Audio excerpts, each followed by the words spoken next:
what will be the best use? Would you like to hear more comments from the audience, or yeah? Yes. But just one, use the term competitive authoritarianism.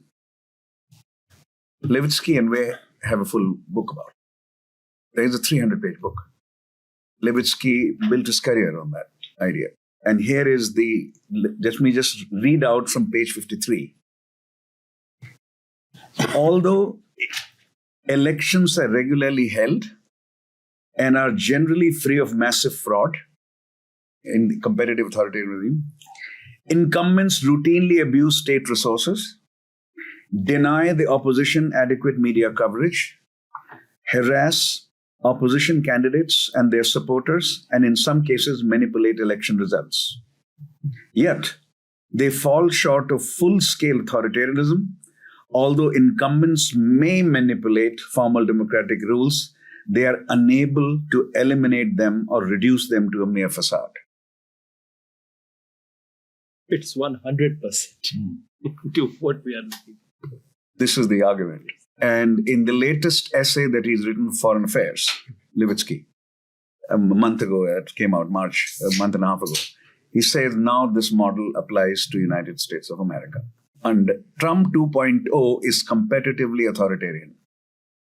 It's gone beyond, he said, he also used the term democratic backsliding with Ziblatt, right? That term was, when civilian politicians use democracy to undo democracy, as opposed to military capture, right? Which used to be the way in the 60s and 70s, the democracies would die.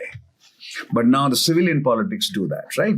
Politicians do that. And then, so now he's saying this when democratic backsliding reaches this stage, let's simply call it competitive authoritarianism, not full-scale dictatorship, and an inability to bring into being a full-scale dictatorship also, which has been your point, actually, right? An inability to do so. There's something still about democracy that either institutionally or culturally or in terms of belief system remains very valuable. And even if the very fact of cloaking your motives in a democratic clothing, right, is an indication of how hard it is in so many of these societies to become a Putin, and how hard it is for Mr. Modi to become a Putin, right? Anyway, with this, just to go on, and other things we can discuss later, but let's open up.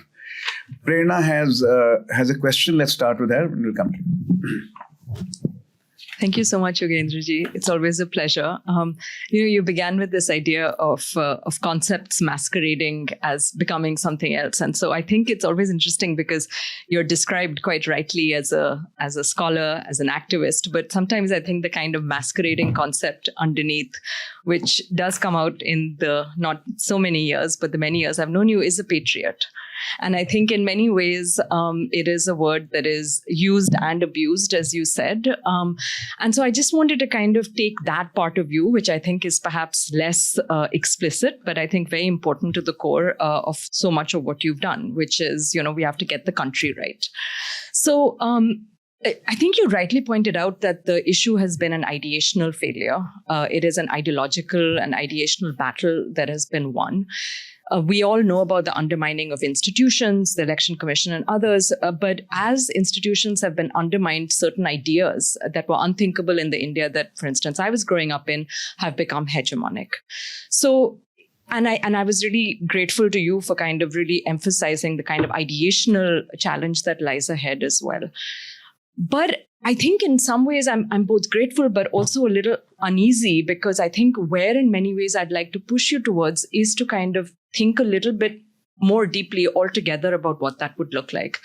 And so you began by saying that, nationalism and secularism, in some ways, you give up on it ideationally, because you say we can't use those terms, we can't go there conceptually, because in some ways, wittingly or unwittingly, we can't play on that turf, because just simply playing on that turf is going to strengthen the kind of hegemonic idea of nationalism.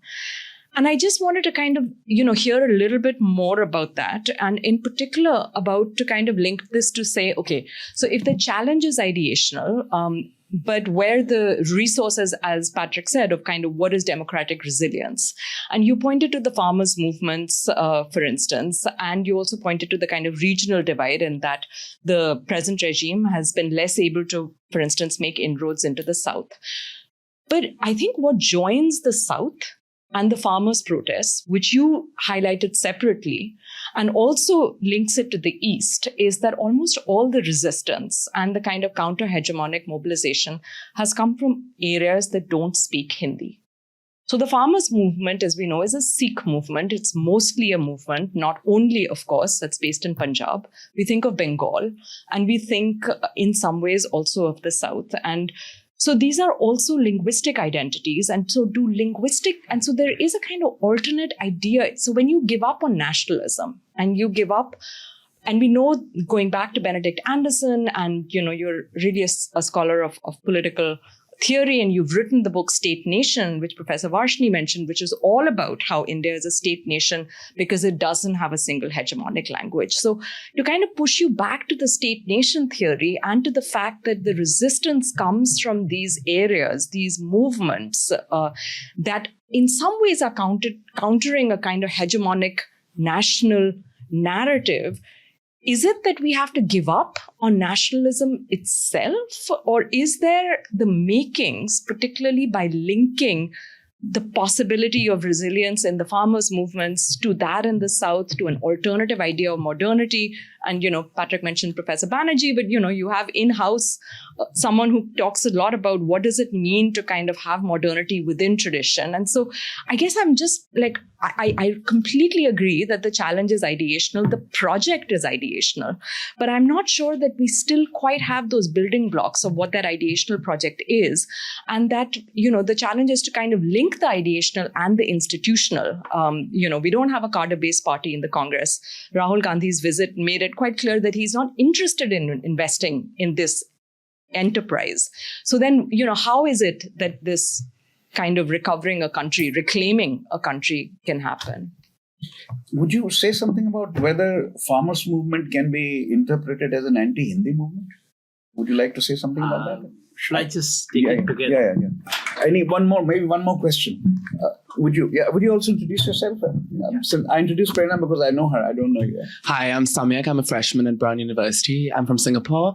And my question is really about the rural-urban divide in India. So my parents are both from UP. My mother grew up in Meerut, and that seat stayed with the BJP. My dad grew up in near Kirana, in a kasbah called Khandla, and that seat flipped to the Samajwadi Party. So I'm really curious about whether there are any patterns that can be elucidated between this divide that exists between urbanized India and rural India, because in most Western liberal democracies, the urbanized areas are the ones that are to the left of the center, whereas the rural areas are the ones that are to the right. Whereas in India, I would say, insofar as you can even define Congress and BJP as having any kind of political ideology, it seems to be flipped. So what is your perspective on that, especially through the Bharat Jodo Yatra? One more, maybe? Yeah. From Data Science Institute at Brown. So, I mean, first of all, very enlightening lecture. Thank you. So you talk about these various blocks. Okay. I am not sure that they have the same interests in common. Okay. And then you talk about a narrative. Okay. A unifying narrative. But what reason do you have to think that they all would adopt that narrative? And why would they? I'm thinking of Maoism. I'm not saying these people are Maoists, but Maoism in India did provide a narrative to many groups that was not necessarily democratic. So do you see, how do you see this holding together so that it would become part of a reclaiming democratic project? Next round after Yogen's answers, if we should have time, I think. Thank you. 10 minutes left. Thanks, first of all, to Patrick for such careful reading and such supportive reading, and yet pushing in his own gentle way. I should begin by saying something, which is that, you see, honestly, all that I'm trying to do is to answer one question. I used to be a political scientist. I wrote about India. I used to do the standard stuff. And then this India collapsed in front of my eyes.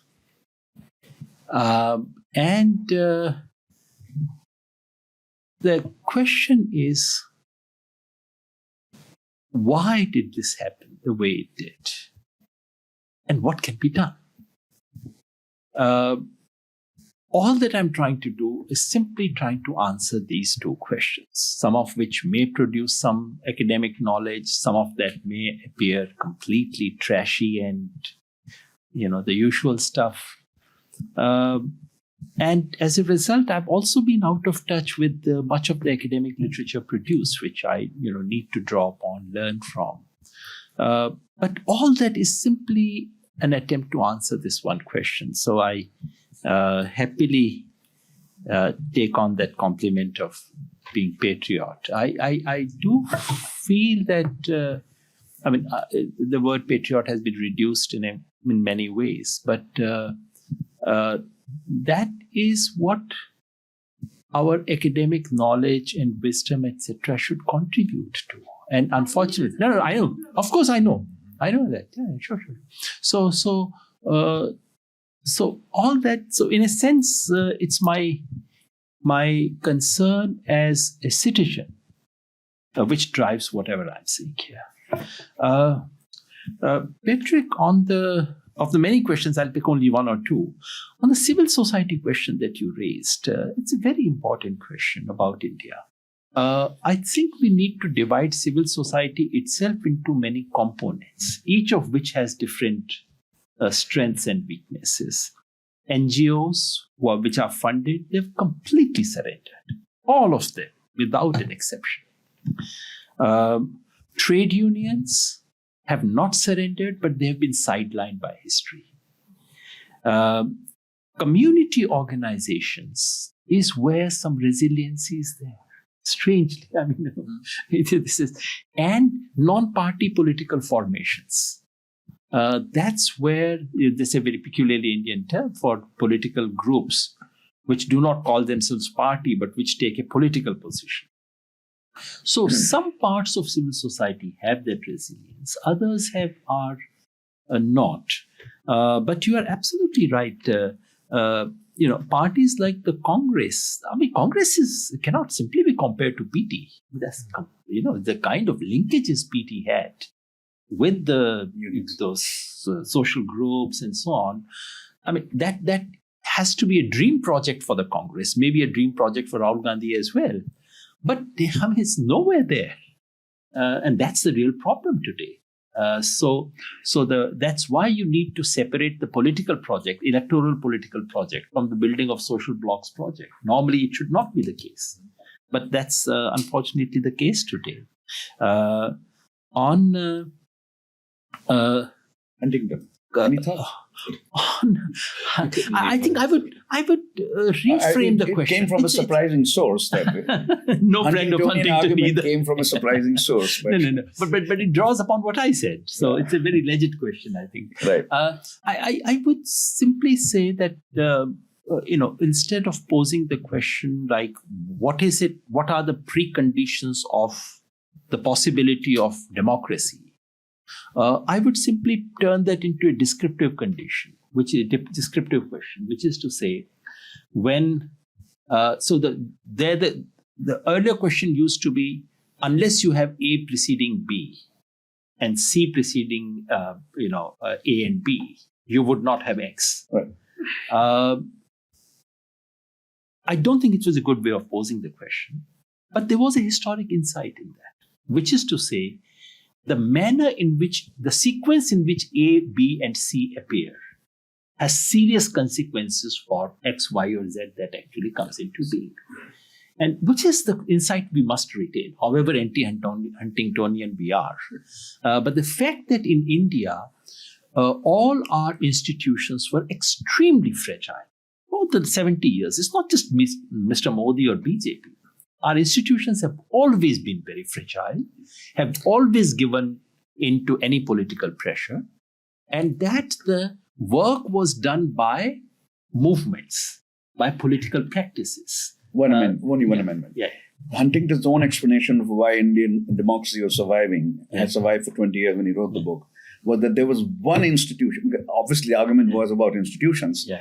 One institution of India, which was very vibrant and had contributed to the evolution of democracy in a very unlikely setting. And that was Congress Party. That's right. It appears again and again in his book. There is nothing like Congress Party in the global South. He argues. On the whether right-based is caste enough, obviously it's not. Whether right-based, why not think of education, health, right-based movements, etc. I would like to. I don't see these issues having that kind of political potency that I would like to see. Both you and I would like to have politics of education and health. There have been one or two examples where it has been done successfully. In the context of the counter-hegemonic project that we are, in the short-term counter-hegemonic project, if you raise the issue of education by combining it with unemployment, then it has this thing, sadly, an ordinary Indian has bought into the belief that health is his own problem. That state is not, it's beyond the range of possibilities. It's just a sad thing, but they accept it as a fact of nature. It'll probably take another 20 years of a different kind of politics to change it around. So, And on the urban mobilization, I think that's a very important point, Patrick. I think that's something I need to think harder about. And thanks for pushing me there. I did speak about the youth, and much of the youth protests are urban. But urban poor, that's a category waiting to be seriously mobilized, brought together. And thanks for pointing that out. I mean, that's something, and there's a lot of action there. And the point is that any urban action has enormous traction. It immediately changes that. So that's something I would take on what you said about Levitsky. I mean, it's actually almost entirely applies to India. You could be describing India. That was the case. Prerna, and he does include India in the latest Foreign Affairs article. That this is India is heading towards, or headed towards already there, and that's where the United States under Trump too is headed.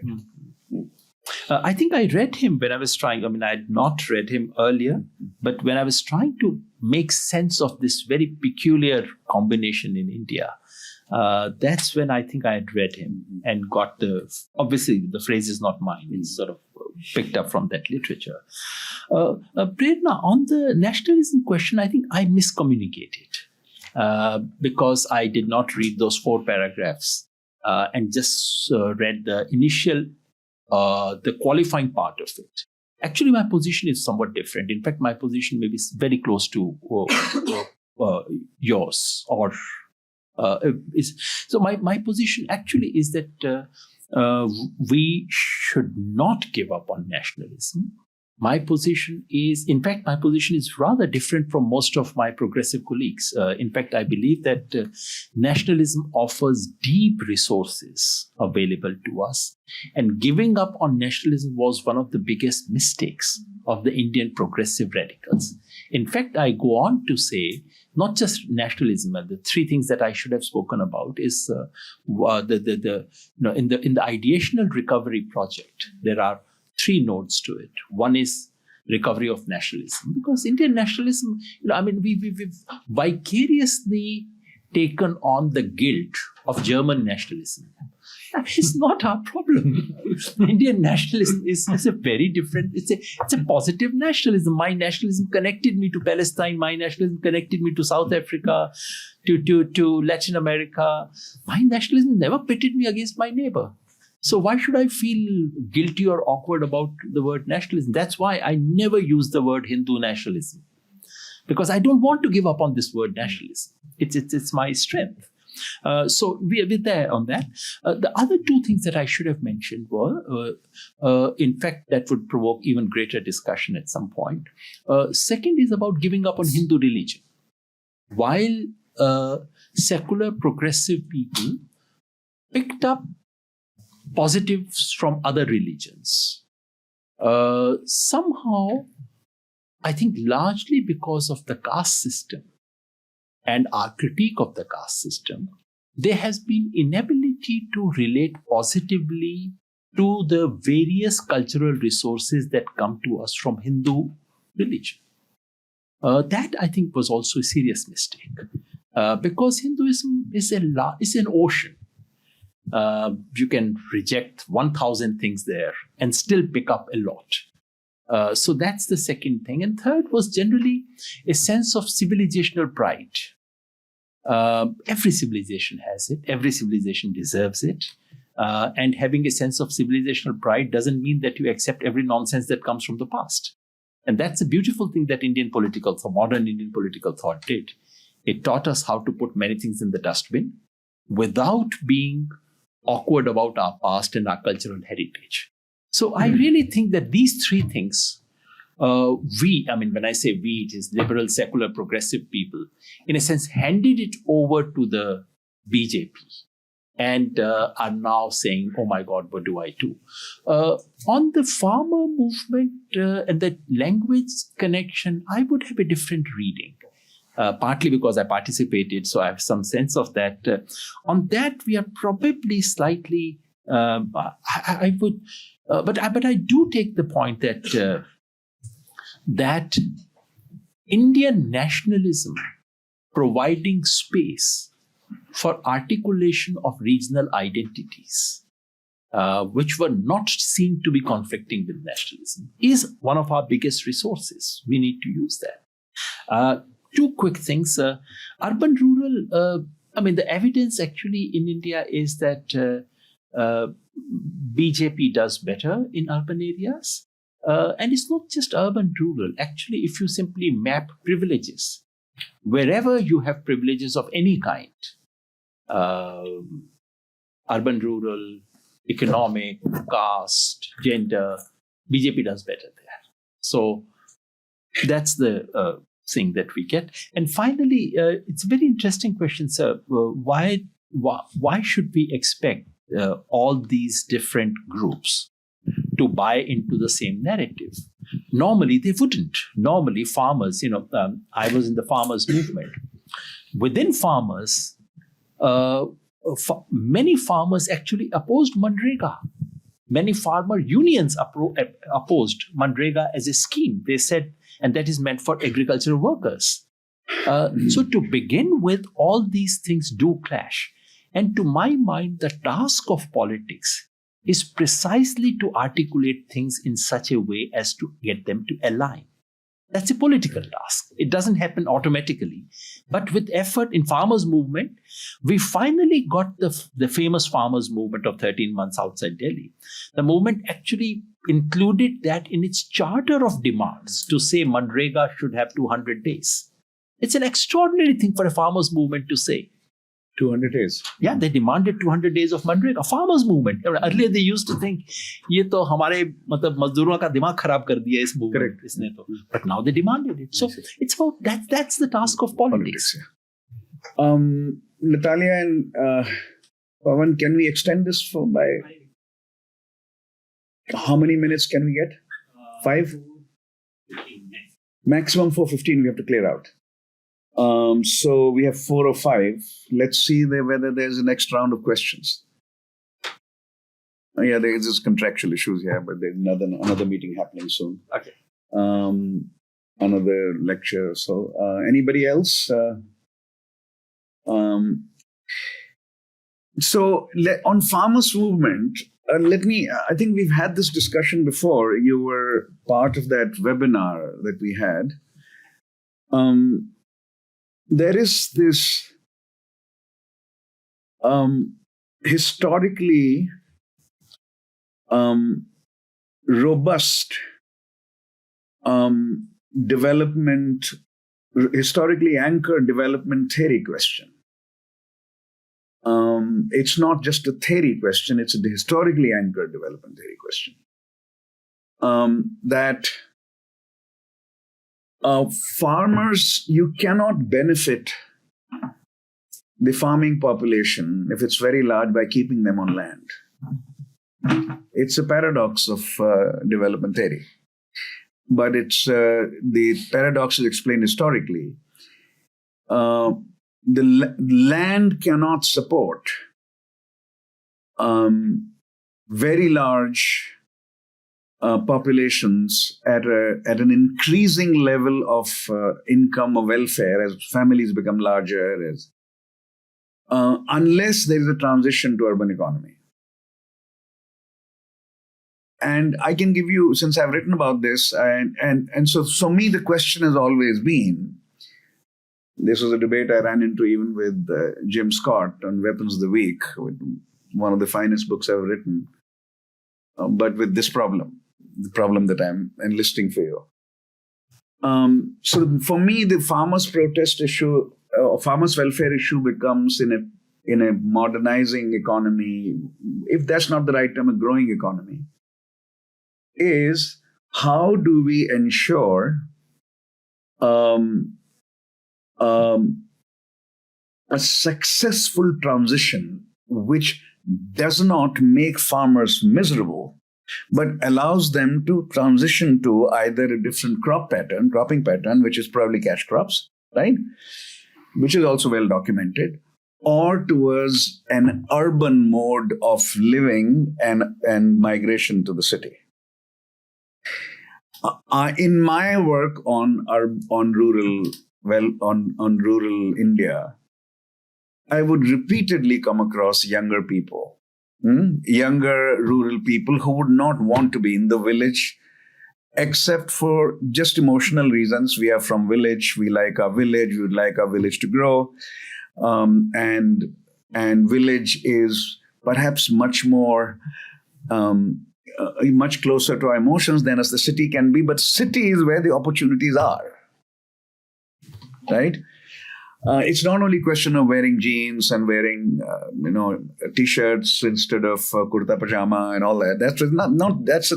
That's an unreal question. The real question is opportunities will be in a growing economy in the city more of them than and even China through township village enterprises, which we can talk about later, we don't have time here, managed to achieve that transition by minimizing the costs of transition.